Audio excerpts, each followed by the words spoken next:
Holy sh... Yeah, okay. So it turns out that the light class can one-shot heavies. You've probably heard about using the nuke. Every single heavy has been using this for like the last 3 to 4 weeks. It's something that has existed through the beta, but only really started getting popular in like since launch. So let me show you what the nuke is. You would grab a C4, you place one C4, 2 C4s on an explosive barrel, and then you take this over to another unsuspecting player, and this thing does like 400 damage. So we've got a lovely little heavy player over here. So we throw that out, blow it up, and heavy he's just gone.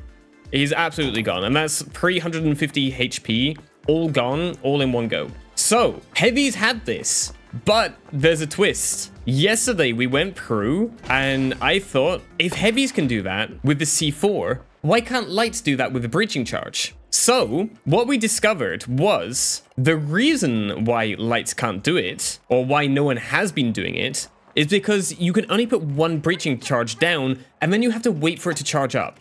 And the problem is this one breaching charge isn't enough to blow the canister up. Look, it's over here. That is the canister we just tried blowing up. It's not enough. So you'd have to effectively place one down and then wait for your second one to charge up. And this is just not going to happen in a real life example. This is the other thing which is really surprising. If we place a breaching device on there, and then if we set that off and it explodes, this breaching device doesn't explode. It's still here. We can actually pick that up and use it again. Once you do have 2 on there though, you can throw that off and explode it, and it's basically the same as the regular nuke.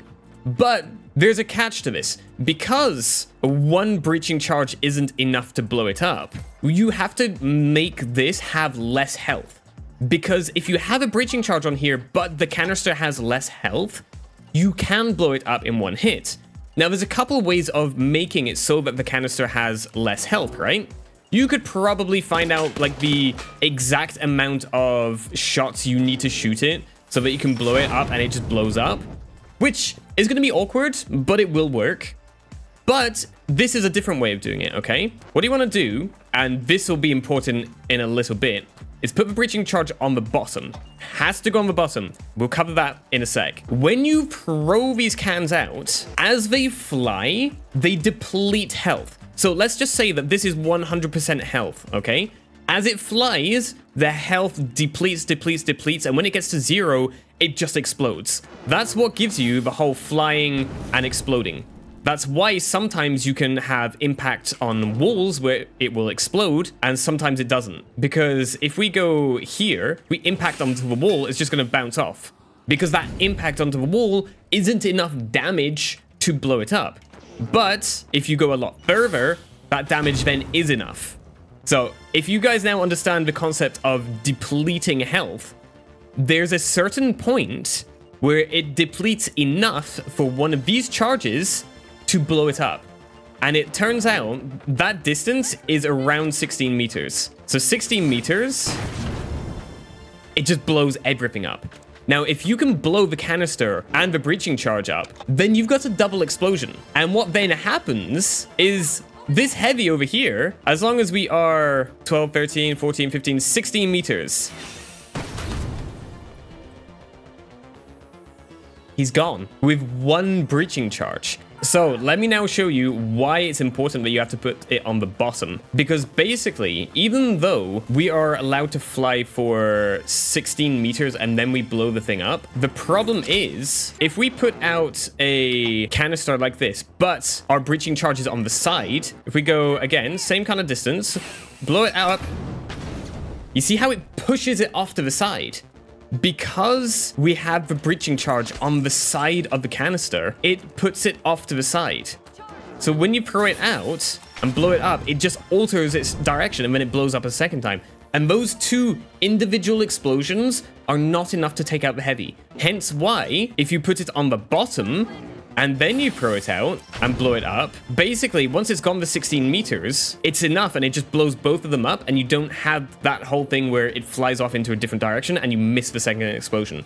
That's why it's super important. The way I have been doing it, and this is what I'll be suggesting you guys try and follow as well, try and aim for a direct hit, or at least close to, and as soon as you see like the hit marker of it hitting, then blow it up. Because that timing is basically like perfect. So, I mean, you see there, it didn't actually quite get him because the explosion went over here. But even then, like, the dude is down at like 2 hit points. One other thing you could probably do as well, if you really needed to get it a little bit closer, we know that by throwing this out and blowing it up, it's not going to work. But you could throw it, catch it, throw it, and then blow it up. Takes a little bit more practice, and it's all about the timing. But yeah, if you can do that, then it would totally work.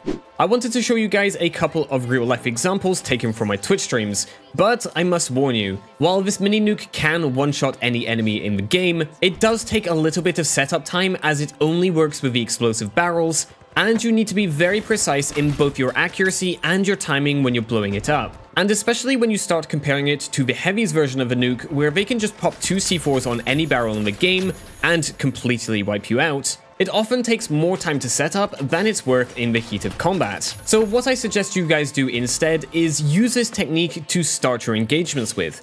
The enemies should be much easier to hit when they don't know where you're coming from, and with a little bit of luck, you'll be able to take one of them out and make the push in much easier. Just watch out the enemy didn't have the same idea as you. If you're looking for more tips and tricks for the finals, make sure to tune into my Twitch streams on Mondays, Wednesdays, and Fridays, or join our amazing community on Discord, and I'll catch you in the next one.